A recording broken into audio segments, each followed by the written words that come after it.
Once again mga idol, ito na naman po tayo nagbabalik at ang feature po natin guys ay ang Yamaha X-Max 300cc.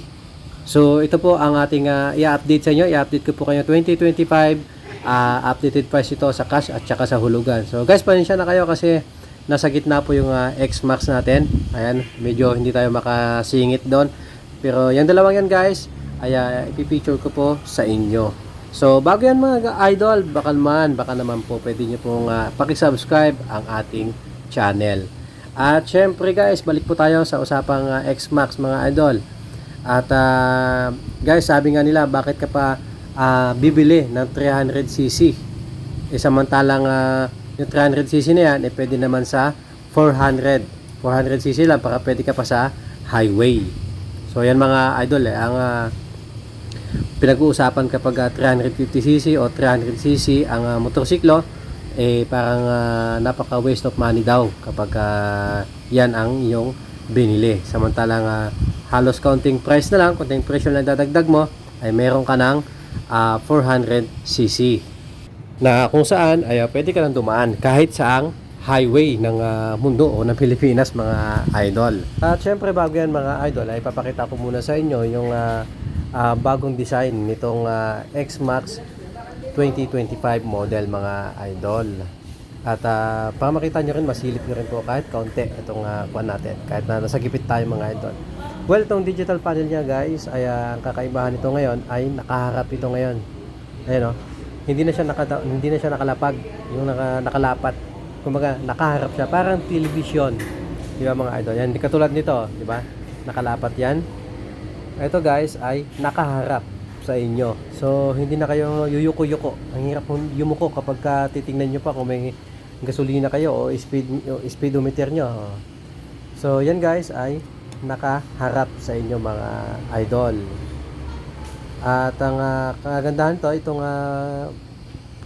kanyang handbar mga idol, naka V-shape yan. Tapos nakaharap po sa inyo yan mga guys. Naka-extend siya papunta sa driver, hindi siya papalayo. Tapos itong kanyang signal light, kung kakaliwat kakanan kayo mga idol, naka-built-in yan, hindi po yan nakahiwalay mga idol sa kanyang katawan, sa kanyang body.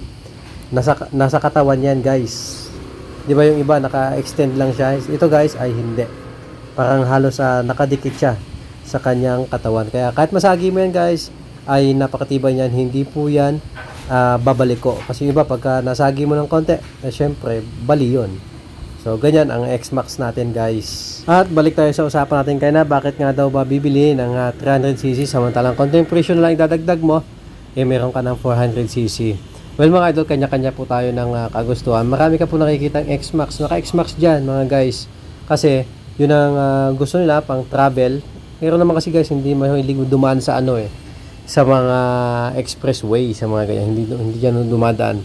At saka ang X-Max mga idol, hindi kanya bibitawan, hindi kanya iiwanan sa kahit sa kalsada, kahit paahon niya, napakasimple lang sa kanya kasi syempre 300cc yung daladala mo guys. At ito na po mga idol, updated price ng X-Max 2025, updated price po ito guys ha. Ito na, ang kanyang cash ay 311,000, ang kanyang down payment ay 62,200, at ang kanyang 24 months ay 17,337. Meron po yung rebate guys kung updated kayo magbayad na 600. At saka ang kanyang 36 months ay 14,064. Meron din siyang rebate na 700 pesos basta updated kayo magbayad. Meron din yan 12 months guys. Basta ask nyo lang sila kung nagustuhan nyo halimbawa itong X-Max natin guys. At kung saan yan mga idol, dito yan sa Tomas Claudio Street, Sitio Namay, Barangay San Juan, Morong, Rizal. Pakalaki ng kailang branch dito guys sa Morong. At ang motorsiklo guys, hindi lang sa labas yan. Diyan sa loob guys, punong-puno yan. Ito guys, papakita ko sa inyo. Ayan mga idol, hanggang dito yan sa loob. Hindi po kayo mabibigo kung halimbawa may hinahanap kayo pang negosyo o pang service. Kahit alin pa mga idol, hanggang doon guys, lahat yan available po para sa inyo. At dito guys, meron din po silang available na Yamaha service. Kung gusto nyo magpa-change oil, gusto nyo magpa-check up ng inyong motorsiklo, pwede po dyan guys. At para hindi kayo mahirapan maghanap mga idol, ayan, nakatapat sila ng Hebron Gasoline Station. Yan lang po muna sa ngayon ang ating video mga idol. Sana po sa mga bago dyan guys, sa mga bago nanonood sa aking channel, huwag nyo po sana kalimutang i-subscribe ang aking channel guys. Huwag nyo sana kalimutang mag-subscribe para awa nyo na po. At guys, kung may mga katanungan dyan, comment lang po kayo mga idol. Thank you guys, salamat po.